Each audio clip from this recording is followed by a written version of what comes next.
পৃথিবীতে অনেক মাছ আছে, কিন্তু তেলাপিয়া মাছ কেন জান্নাতি মাছ? শুনলে অবাক হয়ে যাবেন।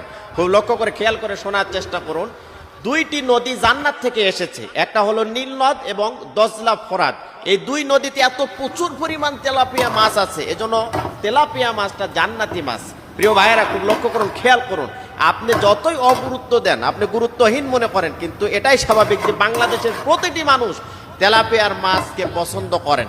যার কারণে এখান থেকে আমরা কি উপকার পাচ্ছি? যাদের সন্তান হয় না তাদেরকে যদি বেশি বেশি তেলাপিয়া মাছ খাওয়ানো হয়, আপনারা হয়তো মনে করতে পারেন যে হুজুর এটা খেলেই কি এই কাজ হবে? আমি বলতে পারি যে দেখুন, সব কিছুর ক্ষমতা একচ্ছত্র মালিক আল্লাহ পাক।